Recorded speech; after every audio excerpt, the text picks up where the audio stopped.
దేవా, నేటి దిన వర్తమానం మాకు యేసుక్రీస్తు వాక్యం బట్టి, దాసశక్తి వాక్యం బట్టి ఏడంతల ఆత్మతో వాక్యం అందించమని త్వరగా పెళ్లి కుమారుడుగా రాబోయిన యేసుక్రీస్తు ప్రభువుని బట్టి యేసు నామమున ప్రార్థించుచున్నాము మా పరమ తండ్రి. ఇక్కడ చదవబడిన వాక్యంలో నిర్గమాకాండము 2వ అధ్యాయము, అలాగే దైవజనులు ఈ దిన అంశం కొరకు నిర్గమాకాండము బోధకులు మనకు చక్కడ రథము, చక్కడ పాఠాలు దైవజనులు ఇచ్చి ఉన్నారు కనుక ఈ 2వ దినము నిర్గమాకాండంలో ఉపోద్ఘాతము చరిత్రను మనం ధ్యానం చేసుకుంటూ కొద్ది నిమిషాలు ఈ వివాహంలోకి వెళ్దాం. ఆదికాండము చివరిలో యాకోబు కుటుంబము, కొద్దిపాటి చిన్నపాటి కుటుంబము నిర్గమాకాండము మొదటి అధ్యాయం వచ్చేటప్పటికి వారి యొక్క సంతానము 70 మందిగా అడుగుపెట్టినట్లు మనకు కనబడుతుంది. ఆ 70 మంది సంతానమే ఇశ్రాయేలీయులుగా పేరు పొంది ఇంచుమించు లక్షలాది మంది ప్రజలు, అనగా 40 లక్షలకు దగ్గరలో వారు విస్తరించినట్టు మనకు కనపడుతుంది. అయితే ఐగుప్తు దేశంలో ఇశ్రాయేలు ప్రజలను దేవుడు తన జనాంగమును, తాను ఏర్పాటు చేసుకున్న జనాంగమును 400 సంవత్సరములో బానిసలుగా ఉంచేశాడు. బానిసలుగా వారిని ఉంచినట్టు మనకు కనపడుతుంది. రెండవది ఖైదీ, వారు బంధింపబడిన వారు ఎక్కడికి వెళ్ళడానికి లేదు. బానిసలు, బందీ, ఖైదీలు. ఈ ఖైదీలను, బందీలో ఉన్న వారిని విడిపించడానికే దేవుడు ఏర్పాటు చేసిన వివాహము. ఈ 2వ అధ్యాయంలో మొదటి వచనం కనబడుతుంది. మనుషులు చేసే వివాహము, ఇక్కడ దేవుడు చేసిన వివాహము కనబడుతుంది. ఈ దేవుడు చేసిన వివాహంలో ఎవరంటే నిర్గమాకాండము 6వ అధ్యాయం 20వ వచనంలో ఒక చక్కటి మాట, దేవుడు ఇశ్రాయేలుని ఏర్పాటు చేసుకున్న ఏర్పాటు జనాంగము నుండి ఒక ఇద్దరు దేవుడు ఏర్పాటు జనాంగము కొరకు వారికి వివాహం జరిపిస్తున్న, వివాహం చేసుకున్న వారు కనపడుతూ ఉంటారు. చదువుకుందాం 20వ వచనం. అమ్రాము తన మేనత్తైన యోకెబేదును పెళ్లి చేసుకుని ఆమె అతనికి అహరోనును మోషేను కనెను. అమ్రాము 130 ఏళ్ళు బ్రతికెను. ఇక్కడ ఈ వివాహము చేసుకున్న వారు ఎవరంటే అమ్రాము, ఎవరంటే తన బంధువురాలు మేనత్తైన యోకెబేదు. వీళ్ళు వివాహం చేసుకున్నారు. ఎవరెవరిని కన్నారంటే, 1 అహరోను, 2 మిరియాము, 3 మోషే. ఈ 2వ అధ్యాయంలో మనకు కనపడుతున్న మాట ఏంటంటే, డైరెక్ట్ వీళ్ళిద్దరి కోసం రాయలేదు కానీ మోషే కోసం రాయబడింది. మోషే దేవుడు ఈ వివాహంలోనంట ఇశ్రాయేలుకు రక్షకుడుగా, ఏర్పాటు జనాంగము కొరకు రక్షకుడుగా దేవుడు ఈ వివాహాన్ని చేసినట్టు మనకు కనబడుతుంది. యేసుక్రీస్తు ప్రభువారు లోకమంతటికి రక్షకుడు. యాకోబు కుటుంబంలో, ఇశ్రాయేలు కుటుంబాల్లో, ఎన్నిక జనాంగంలో ఈ కుటుంబం మహా గొప్ప కుటుంబముగా పేరు పొందింది. ఎందుకనంటే మోషేను దేవుడు వారికి అనుగ్రహించినందుకు. ఏంటి అంటే బానిస బ్రతుకుల్లో నుండి, ఖైదీలుగా నుండి విడిపించడానికి ఈ ఏర్పాటు జనాంగం కొరకు ఏర్పాటైన వివాహము, ఏర్పాటైన అమ్రాము, యాకోబు, మోషే, వీళ్ళు ఏర్పాటు జనాంగమును అని వారు గుర్తించారు. వివాహమైంది, బాగుంది. మొదటి కుమారుడు పుట్టాడు, చాలా బాగుంది. కుమార్తె పుట్టింది, ఇంకా బాగుంది. తర్వాత పుట్టాడు మోషే. మోషే పుట్టినప్పటికట చరిత్ర ఎలా ఉందంటే మహాశ్రమ. ఇశ్రాయేలులో మగ సంతానం లేకుండా చేయాలని ఒక భయంకరమైన ఆజ్ఞ ఉంది. కానీ ఈ ఏర్పాటు జనాంగంలో ఉన్న స్త్రీలు ఎందరో వివాహాలు చేసుకున్నారు, ఎందరో వివాహాలు చేసుకుని బిడ్డలు కన్నారు. కానీ ఆ బిడ్డలను ఎంతమంది చంపుకున్నారు, కానీ ఈ తల్లి అయితే చంపుకోలేదు. ప్రకటన గ్రంథం 3వ అధ్యాయము 1వ వచనంలో మనకు ఒక మాట కనబడుతుంది. ఏంటది? నువ్వు బ్రతుకుచున్నావు కానీ మృతుడువే, నీ క్రియలు నాకు తెలుసు, నేను ఎరుగుదును. బ్రతుకుచున్నారు కానీ నీవు మృతుడివే. జీవించుచున్నానని పేరు మాత్రం ఉన్నది కానీ నీవు మృతుడవే. ఎంత గొప్ప మాట ఇక్కడ మనకు కనపడుతుంది. ఇశ్రాయేలు ప్రజల్లో ఎందరో స్త్రీలు బిడ్డల కన్నారు, చంపుకున్నారు. ఆజ్ఞను ఎదిరించలేకపోయారు. ఆజ్ఞను ఎదిరించి, రాజును ఎదిరించి బిడ్డను పెంచలేకపోయారు.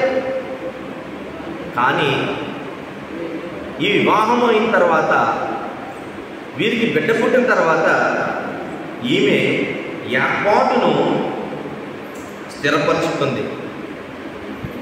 ఆజ్ఞ వైపు చూడలేదు, రాజు వైపు చూడలేదు, ఐగుప్తు దేశంలో ద్వేషించబడుతున్న వారి వైపు చూడలేదు. ఎవరి వైపు చూసిందండి అంటే, ఒకటి దేవుని వైపు చూసింది. దేవుని వైపు చూసింది, లోకం వైపు చూడలేదు, దేవుని వైపు చూసింది. నువ్వు ఎప్పుడైతే ఏర్పాట్లోకి వచ్చావో దేవుడు కూడా నేను చూస్తున్నాడంట.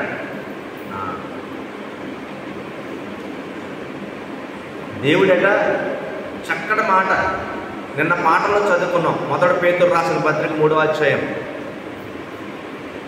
ప్రభు కనులు వారి ప్రార్థన వైపు చూస్తున్నాయి,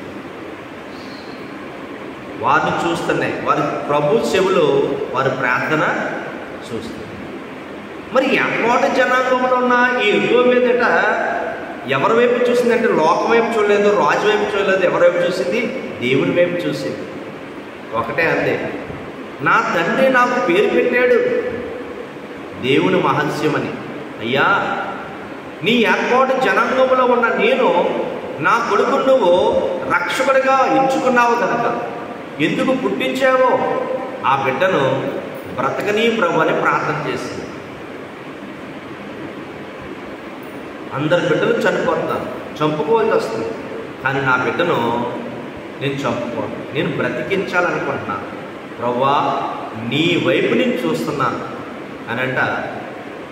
అక్కడున్న మహాశ్రమ, అక్కడున్న భయంకరమైన ఆజ్ఞ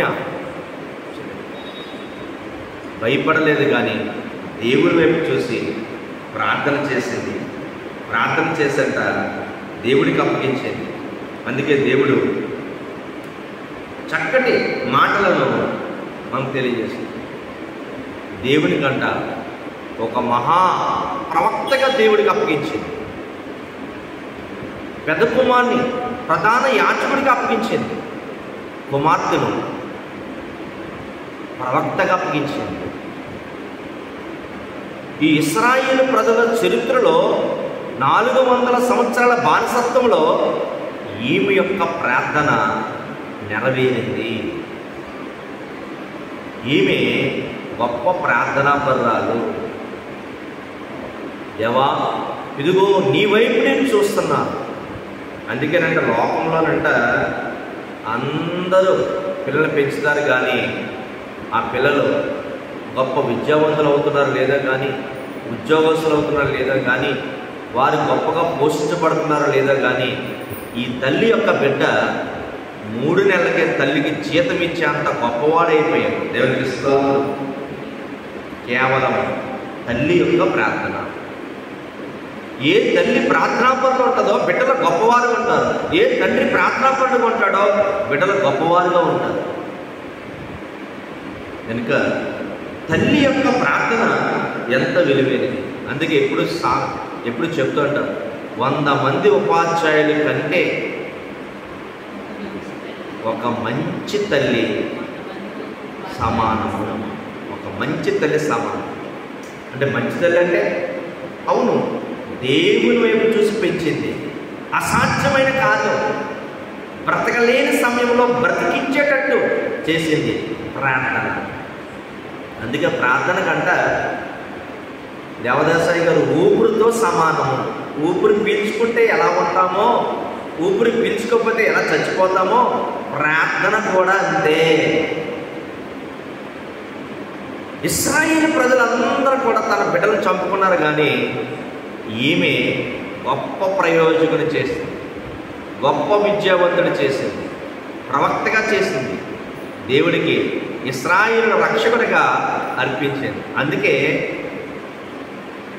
యేసుక్రీస్తు ప్రభు యొక్క తల్లి ఎంత పరిశుద్ధమైన రాలో, ఎంత ధన్యురాలో, ఎంత దేవుడు ఏర్పాటు చేసుకున్న ఏర్పాటులో ఉన్నదో, ఈమె కూడా ఇశ్రాయేలు రక్షకుడైన మోషే కొరకు ఈమెను కూడా దేవుడు అంత గొప్ప ఘనమైన స్థితిలో పెట్టాడు. అందుకే ఈ వివాహం కొరకు దేవుడు ఈ అధ్యాయంలో మొట్టమొదటగా రాయించాడు. ఈ వివాహం కొరకు రాయించాడు. ఈమె ఏర్పాటును స్థిరపరచుకుంది. మేము దేవుని ఏర్పాటు చేసుకున్న బిడ్డలం. రాజుగారు ఇచ్చిన ఆజ్ఞల వైపు చూడకుండా దేవుని వైపు చూడాలి. ఏ తల్లి దేవుని వైపు చూస్తుందో, ఏ తల్లి ప్రార్థిస్తుందో, ఆ తల్లిని బట్టి వారి బిడ్డలు గొప్పవారుగా అవుతారని ఇవి వివాహాన్ని బట్టి ఈమెను చక్కగా దేవుడు వర్ణించాడు. ఏమంటున్నాడు? ఆ స్త్రీ గర్భవతి కుమారుని కని వాడు సుందరుడై యుండుట చూసి 3 నెలలు వానిని దాచెను.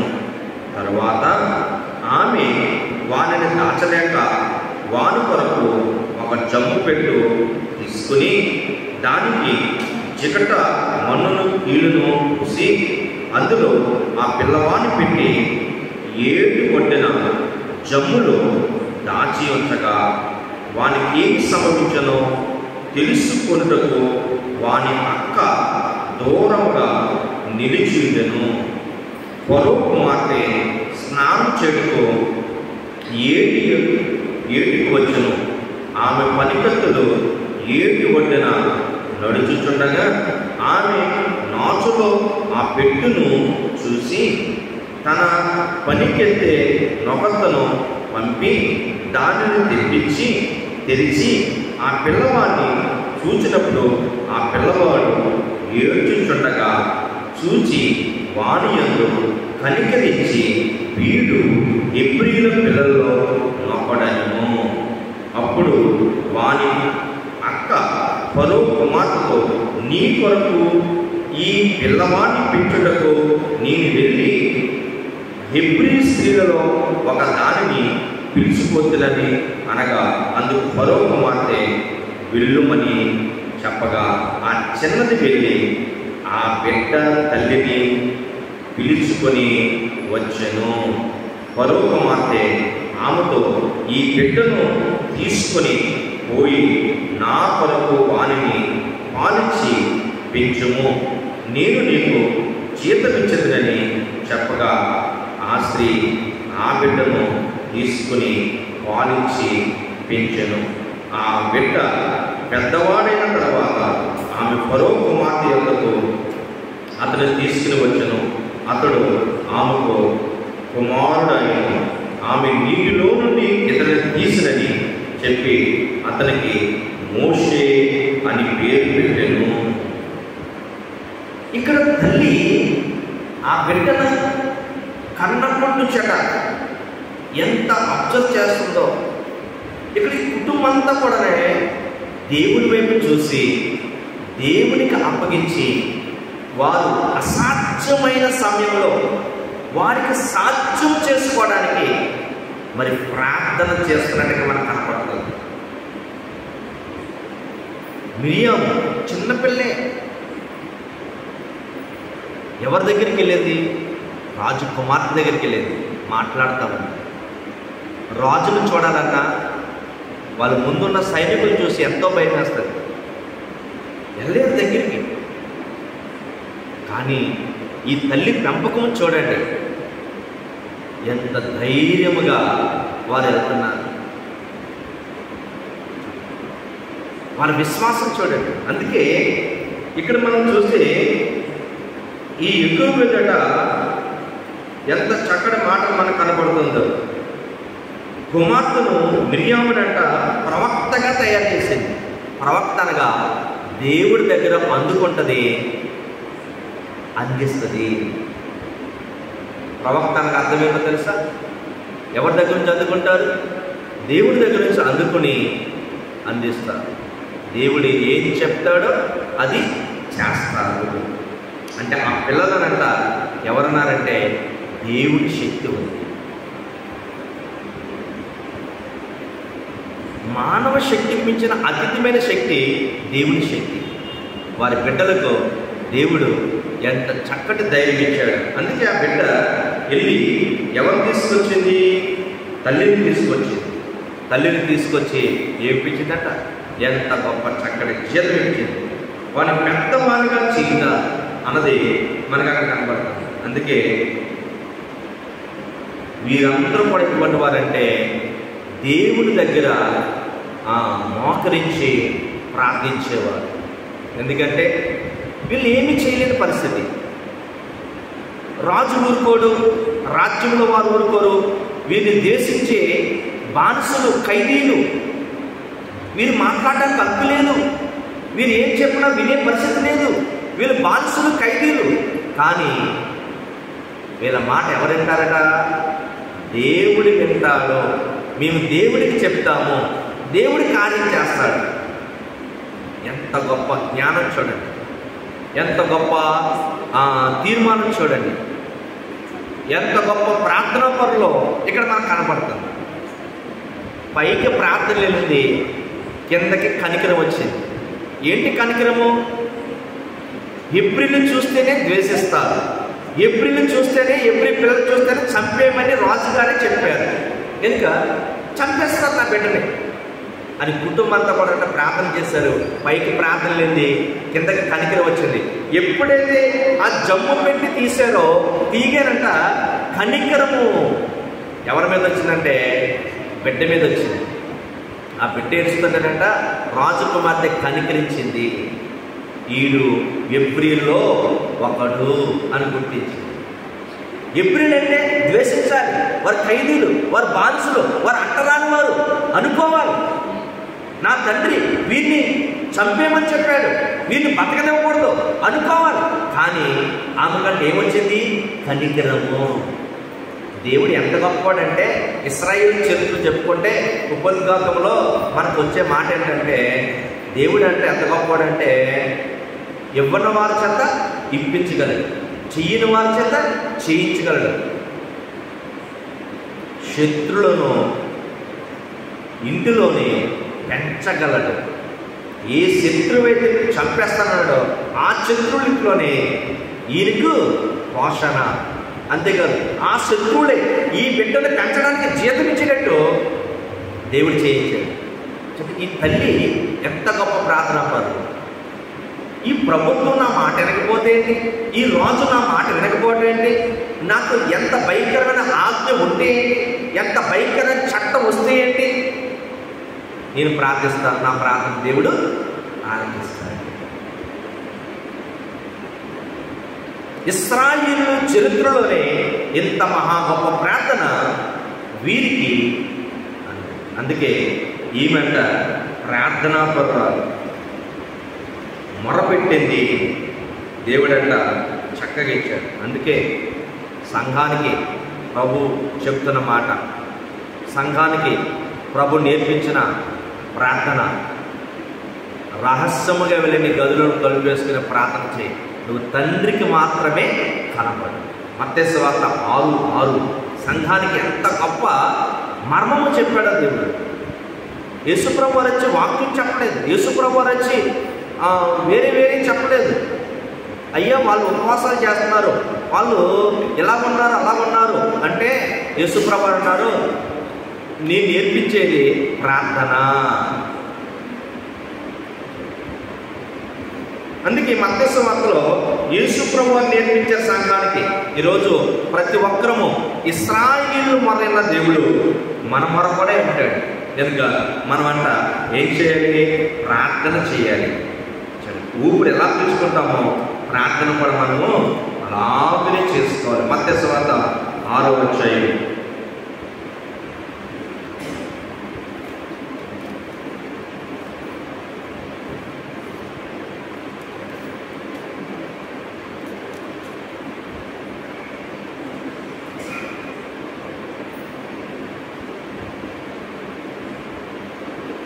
మరియు 6వ వచనం 5వ వచనం, మరియు మీరు ప్రార్థన చేయడంలో వేషధారణ వలె ఉండవద్దు, మనుషులకు కనబడవలని సమాజ మందిరంలో వీధుల్లో మూలలో నిలిచి ప్రార్థన చేయడం వారికి ఇష్టం. వారు తమ ఫలము పొంది ఉన్నారని నిశ్చయముగా మీతో చెప్పుచున్నాను.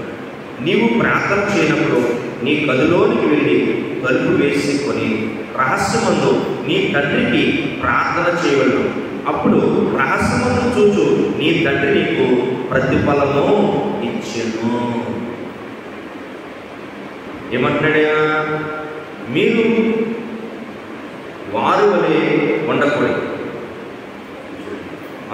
మీరు ప్రార్థన చేయనప్పుడు అన్ని జనుల వలె వ్యర్థమైన మాటలు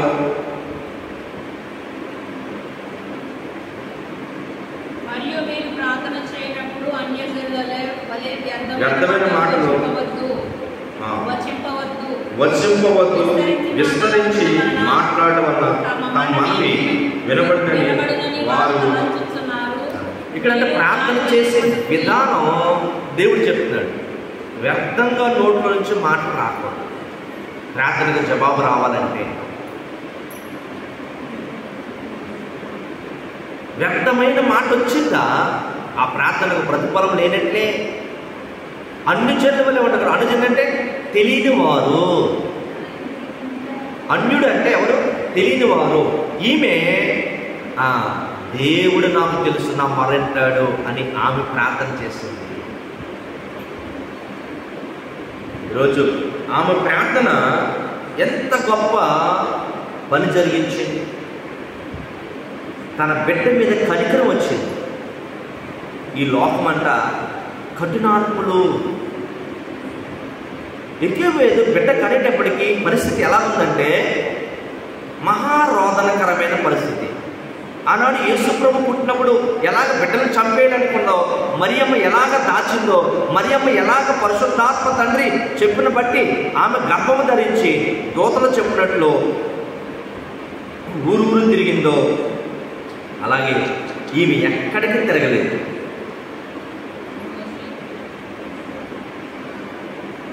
అక్కడే ఉంది. ఏర్పాటును స్థిరపరచుకుంది. కేవలం నా ప్రార్థన దేవుడు వింటాడు, నా ప్రార్థన దేవుడు అంగీకరిస్తాడు అని చక్కగా ప్రార్థన చేసింది. ఆ ప్రార్థనకు దేవుడు ఎంత చక్కటి జవాబు ఇచ్చాడు. 3 నెలలు పెంచిందట. 3 నెలలు కూడా ఎంత కష్టపడి ఉంటుందో. ఎందుకంటే బిడ్డ పుట్టగానే ఆ బిడ్డ ఎప్పుడు పడుకుంటాడో తెలియదు, ఎప్పుడు ఏడుస్తాడో తెలియదు, ఎప్పుడు లెగుస్తాడో తెలియదు, ఎలా ఉంటాడో తెలియదు. ఒక్కొక్కసారి ఉదయం పూట పడుకుంటాడు, ఒక్కొక్కసారి రాత్రి పూట పడుకుంటాడు, ఒక్కొక్కసారి ఎప్పుడు ఎలా ఉంటాడో తెలియదు. తల్లి పాపం ఆ సమయానికి అలాగా కాచుకుని ఉంటుంది. ఈమెకేమో రాత్రి పడుకోవడం తెలుసు, ఉదయం మెలుపుకోవడం తెలుసు, ఉదయం పని చేసుకోవడం తెలుసు. ఆ బిడ్డకేం తెలుసు? తల్లి గర్భంలో పడిన మాత్రం పని. సూర్యుడు తెలియదు, చంద్రుడు తెలియదు, నక్షత్రాలు తెలియదు, వెలుగు తెలియదు, ఏమీ తెలియదు. చీకటిలో అలాగా గర్భంలో తల్లి యొక్క పోషణలో పెరుగుతూ ఉంటాడు. మరి పుట్టంగానే డే రాత్రి ఈ సమయాన్ని సెట్ అవ్వక అలవాటు అయ్యేంత వరకు కూడా ఆ బిడ్డ ఏడుస్తూనే ఉంటాడు. ఆమె ఏడుస్తుంది. ఎందుకంటే బిడ్డ పుట్టాడని సంతోషం కంటే బిడ్డను ఎక్కడ చంపేస్తారని నవ్వునప్పుడు ఏడ్చింది, ఏడ్చినప్పుడు ఏడ్చింది. బిడ్డ మెలుగుకున్నంతసేపు ఏడుస్తానే, ఒళ్ళు ఏడుస్తూనే ఉంది. 3 నెలలు ఏడ్చి ఏడ్చి ఏడ్చి ఏడ్చి అలసిపోయింది. ఇంకా నేను ప్రార్థన చేసి నా బిడ్డను వదిలేస్తాను నదిలో. కానీ ఆ బిడ్డ ఎవరు పెట్టి తెలుస్తారో ఆ పెట్టి తెలిసిన వారు నా బిడ్డను కరుణించాలి, పెంచాలి, పోషించాలి, ఓ గొప్ప నాయకుడిని చెయ్యాలి. ఎంత ప్రార్థన జీవితం చూడండి. దేవుడు 2 పద్ధతులుగా ప్రార్థన నెరవేరుస్తాడు. ఒకటి మన చెప్తూ నెరవేరుస్తాడు, రెండోది మనం ఏదనుకుంటే అదే.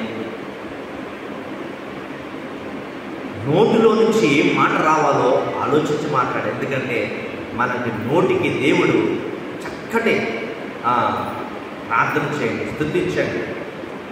అదే ఈ యోబేలు చక్కటి ప్రార్థన చేసి తన బిడ్డలంట రక్షించుకుంది. అంతేకాదు ఆమె గొప్ప విశ్వాసరాలు. ఆమె విశ్వసించిందే జరగాలంటే ఎంత గొప్ప మహిమ. అంతేకాదు ఆమె బోధకురాలు. బిడ్డకి పాలించేటప్పుడంటే ప్రతి తల్లి వసేస్తుంది, చెప్తుందండి ఇలాగ ఇలాగ. అంతేకాదు తల్లే కన్న తండ్రిని కూడా పరిచయం చేస్తుంది. తల్లే తాతయ్య గారిని, అమ్మమ్మని, నానమ్మని, అత్తయ్యని, మానవుని అందరినీ పరిచయం చేస్తుంది. ఇదిగో డాడీ వచ్చాడు, ఇదిగో అమ్మమ్మ వచ్చింది, ఇదిగో నానమ్మ వచ్చింది, ఇదిగో తాతయ్య వచ్చాడు, ఇదిగో. మోషే గారికి ఎవరిని పరిచయం చేస్తుంది? దేవుణ్ణి పరిచయం చేస్తుంది. లోకంలో అన్ని బంధాన్ని చేసి ఏర్పాటు జనాంగం ఉన్నారు నాయన, నువ్వు రక్షించవలసిన బిడ్డలు నాయన అని ఆ బిడ్డను తయారు చేసింది. ఎలా తయారు చేసిందో చూడండి. మహానాయకుడైపోయాడు, మహా గొప్ప నాయకుడైపోయాడు. ఈరోజు మన బిడ్డను మనం ఎలా పెంచుతున్నాం? మన బిడ్డలను ఎలా మనం ఏర్పాటు చేస్తున్నాం? ఇక్కడ దేవుడు ఈవిడ ఎంత గొప్ప విశ్వాసరాలో. విశ్వాసంతోనే యెహోవేలు తన 3 బిడ్డలను గొప్పవారిగా తయారు చేసింది. యోహాను సువార్త 14:14 ఏముంది? నా నామమును ఏదడిగినా నేను చేస్తాను. దేవుడు ఏమన్నాడంట? నువ్వు ఎడగడమే ఆలస్యం, నేను చేస్తాను. ఆమంట రాజు వైపు చూడలేదు, రాజ్యం వైపు చూడలేదు, ఎవరి వైపు చూడలేదు. ఎవరి వైపు చూసింది? దేవుడి వైపు చూసింది. నువ్వు అడగమన్నావు కనుక నేను అడుగుతున్నాను కనుక నా బిడ్డలు ఇలా ఉండాలి.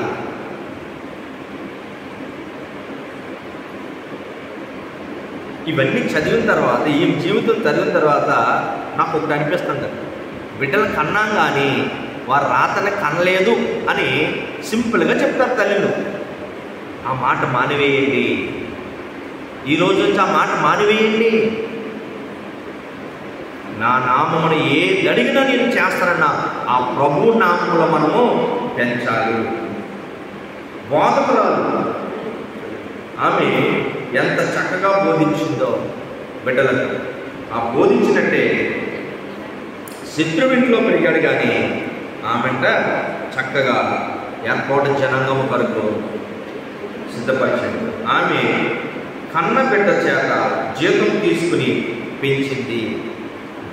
ఎంత గొప్ప అద్భుతకరమైన పంచుడు. అంతేకాదు, ఆమెనంటే అందరూ నువ్వు ధన్యురాలువు అని పిల్లలు అంటారు. సామెతల గ్రంథం 31వ అధ్యాయంలో 31వ వచనంలో వారి కుటుంబం అమ్మ నువ్వు ధన్యురాలు అని తన బిడ్డలే అంటారని. అంత గొప్పగా పెంచింది. మోషే అమ్మ నువ్వు ధన్యురాలువు అని అనేటట్టు తన బిడ్డ చేత అనిపించుకునేటట్టు పెంచింది, విడిచిపెట్టలేదు. అందుకే అక్కడ మరియమ్మ ధన్యురాలు, ఇక్కడ మోషే కన్న తల్లి ధన్యురాలుగా మనకు కనబడుతుంది. దేవుడు తన జనాంగమును ఐగుప్తులో 400 సంవత్సరాల బానిసలుగా ఉన్నవారినంట మోసే ఆ వివాహంలో జతపరచబడిన అమ్రాము యెకోబేదుకు పుట్టిన బిడ్డ ఇశ్రాయేలు రక్షకుడిగా నియమింపబడి ఐగుప్తు దేశము నుండి వారినంటే ఎర్ర సముద్ర మార్గముగా నడిపించాడు. ఇక్కడ సముద్రాన్ని పాయలు చేశాడు. ఎందుకంటే దేవుడు మన మాట వినాలన్నా, సృష్టి మన మాట వినాలన్నా మనమంట దేవుని చిత్తంలో ఉండాలి. దేవుని చిత్తానికే మనం జీవించాలి.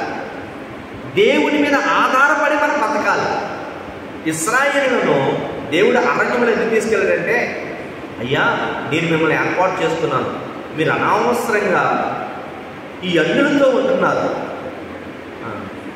వీరికి రక్షణ లేదు, వీరికి మార్గం లేదు, వీరికి పరలోకం లేదు, ఏమీ లేదు. ఈ లోపల బతికినంత కాలం బతుకుతారు. ఒక అరవ పువ్వు ఎలా పూడుతుందో, ఎలా రాలిపోతుందో, ఎలా కాలిపోతుందో అటువంటి జీవితాలు వాళ్ళు. కానీ నేను మిమ్మల్ని ఏర్పాటు చేస్తున్నాను, మీకు నేను తోడుగా ఉంటాను.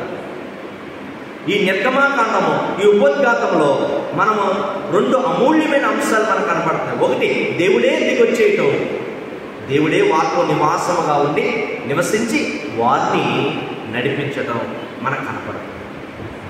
మోషే చక్కగా నడిపిస్తూ ఉన్నాడు. అలాగే సీనాయి కొండ మీద 40 దినాల ఉపవాసం చేసి దేవుని దగ్గర 10 ఆజ్ఞలు పొందుకున్నాడు. అయ్యా ఈ పాపలోకంలో మేము ఎలా బతకాలి, ఈ పాపుల మధ్య మేము ఎలా ఉండాలి అంటే ఆయన నేర్పాడు. నేను తప్ప వేరే దేవుడు మీకు ఉండకూడదు అని మొట్టమొదటి ఆజ్ఞ ఇశ్రాయేలుకు చరిత్ర ఇచ్చాడు. అందుకే ఎన్ని దేశాలున్నా కానీ ఇశ్రాయేలు పేరు మీద ఇప్పటికి శాశ్వతంగా ఒక దేశం ఉంది. ఆ దేశం దేవుడు రక్షిస్తూ ఉన్నాడు. అందుకే అక్కడున్న సమృద్ధి ఎక్కడా లేదు, అక్కడున్న టెక్నాలజీ ఎక్కడా లేదు, అక్కడున్న నోబెల్ బహుమతులు పొందిన గొప్ప విద్యార్థులు, సైంటిస్టులు ఎక్కడా లేదు. ప్రపంచమంతటికి ఇశ్రాయేలు దేశమే చాలా మంచి దేశముగా పేరు ప్రతిష్టలు సంపాదించారు. ఇంచుమించు ఎంతమంది ఉంటారంటే 90 లక్షల మంది ఉంటారు. ప్రపంచ దేశంలోనే నెంబర్ 1 దేశం అయిపోయింది. ఈరోజు ఒక సెల్ ఫోన్, ఒక టెక్నాలజీ ఉండాలంటే అది ఇశ్రాయేలులో దేవుడు ద్వారా వారు అందుకున్న జ్ఞానం. ఒకే రోజు పంట పండిస్తారు, ఒక టమోటా వేస్తారు, ఆ టమోటాను మొలిపిస్తారు, పుష్పిస్తారు, కాయలు కాయిస్తారు. ఆ చక్కగా కాయి సాయంత్రానికి కొండైపోయి తీసుకుని కూర వండేస్తారు. 24 అవర్స్లో వాళ్ళు చేస్తారు. అంతేకాదు, గాలిలో నుంచి వాటర్ టెక్నాలజీ తీసుకొచ్చింది వాళ్ళే. మనం భూమిలో నుంచి తీస్తాం నీళ్ళు, వాళ్ళు ఎక్కడి నుంచి తీస్తారట? గాలిలో నుంచి. తేమ, ఈ గాలి అంతా వాటర్ ఉంటుంది, అది పట్టుకుని ఇశ్రాయేలు దేశం. ఈ చరిత్ర ప్రపంచంలో ఇప్పటికీ శాశ్వతం ఉంది. ఆ ఎర్ర సముద్రంలో సాక్ష్యం ఉంది. ఫరో యొక్క రథాలు, ఫరో యొక్క గుర్రాల కలేబాలు, ఫరో యొక్క సైనికులు గుర్తులు ఇంకా ఉన్నాయి. అది ఎక్కడ తీస్తే ప్రపంచమంతా ఈయనే నిజమైన దేవుడు అని నమ్ముతారని అది బ్యాన్ చేసేది. ఎందుకంటే పాపంలో ఉండవే తెలుసు, నిజ నిజాలు తెలుసుకోరు జనాలు. కానీ ఇశ్రాయేలు ఈ ఉపోద్ఘాతంలో చెప్పుకోవాలంటే చాలా చాలా విషయాలు ఉన్నాయి. ఇప్పటికీ టెక్నాలజీ ఈ దేశం మీదే ఆధారపడతారు. ఇంచుమించు పాలిచ్చే పశువులు కూడా అక్కడే అధికంగా ఇస్తాయి, 100,000 లీటర్లు ఇస్తాయి. అక్కడ పంటలకి చాలా అభివృద్ధిగా పంటలు పండిస్తారు. ప్రపంచంలో ఏ విత్తనమైనా సరే అక్కడ దొరుకుతుంది. ప్రపంచంలో ఏ పువ్వైనా సరే అక్కడ దొరుకుతుంది. ప్రపంచంలో ఉన్నాయి అక్కడ అన్నీ పండిస్తారు. ఇది లేదు అందు. ఇండియాలో ఏది ఇంపార్టెంటో ఇండియాలో ఉన్న ప్లాంట్ కూడా అక్కడ ఉంటాయి. అన్నీ వాళ్ళకి అంత దేవుడి జ్ఞానం ఇచ్చాడు. ఇశ్రాయేలును దేవుడు ఏర్పాటు చేసుకున్నాడు కనుక అరణ్య మార్గంలోనంట నడిపించుకుంటూ వెళ్ళాడు. అంతేకాదు బజార్ నుంచి బోధించాడు, మీకు నేను తప్ప వేరే దేవుడు ఉండకూడదు, మీ తల్లిని తండ్రిని సన్మానించాలి, అలాగే విశ్రాంతి దినం జ్ఞాపకం చేసుకోండి, ఆరాధన దినం జ్ఞాపకం చేసుకోండి, మీరు మర్చిపోకండి. మిమ్మల్ని దీవించే రోజు, 7 రోజులు ఆరోగ్యం ఉండే రోజు, ఆయుష్తో ఉండే రోజు, మీరు ఆరాధన పెట్టుకోండి. అలాగే అబద్ధం ఆడకూడదు, దొంగిలించకూడదు, పొరుగు వారిని దోచుకోకూడదు, ఆశించకూడదు, వ్యభిచరించకూడదు. ఇలాగా 10 ఆజ్ఞలు బోధించాడు. అరణ్యంలో డేరా గుడి కట్టించాడు. ఒక గుడి కట్టించాడు మోసే ఇశ్రాయేలు. ఇక్కడ నుంచి మేము ఈ పాపలోకంలో వాళ్ళు దూడను ఆరాధించారు, మేము దూడను ఆరాధించాం. వాళ్ళు చెట్లను ఆరాధించేవారు, మేము చెట్లను ఆరాధించాం. వాళ్ళు నీళ్ళను దేవుడు అన్నారు, మేము నీళ్ళను దేవుడు అన్నాం. వాళ్ళ బొద్దింకలు అన్నీ సూర్యుడు దేవుడు అంటున్నాడు, మేము దేవుడు అన్నాం. నిన్నే ఆరాధిస్తాం. అందుకేనంటే ఆకాశం చేక ఆహారం వచ్చేసింది, సముద్రాలు కాయలైపోయినాయి, చేతి నీళ్ళు మధుర జలాలుగా మారిపోయినాయి. ఈరోజు కూడా ఈ భూలోకమనే ఐగుప్తులను ఉన్నావు. నీవు కూడా ఈ 10 ఆజ్ఞల ప్రకారం దేవుని యందు మన భయభక్తులు కంటే ఆరాధన అంటే ఇశ్రాయేలుకి ఇచ్చిన ఆశీర్వాదం, అభిషేకం మనందరికీ దేవుడు దయచేస్తున్నాడు. కనుక ఈ గ్రంథంలో పాపం నుండి పాప ఫలితం దేవుడు తప్పించినాడని రుజువు చేసింది. నిర్గమాకాండంలో చూడండి, పాప ఫలితంలో ఆరంభమైన ఇందులో ముఖ్యంగానంట ఈ పాప ఫలితాన్ని తీసి దేవుడే దిగొచ్చాడు, దేవుడే నివసించాడు, దేవుడితో వారు ఉన్నారు. ఇది ఉపోద్ఘాతం. ఇంకా చాలా విషయాలు ఉంటాయి. కనుక ఈ 40 దినముల చరిత్రలో చక్కగా దేవుడు ఇశ్రాయేలును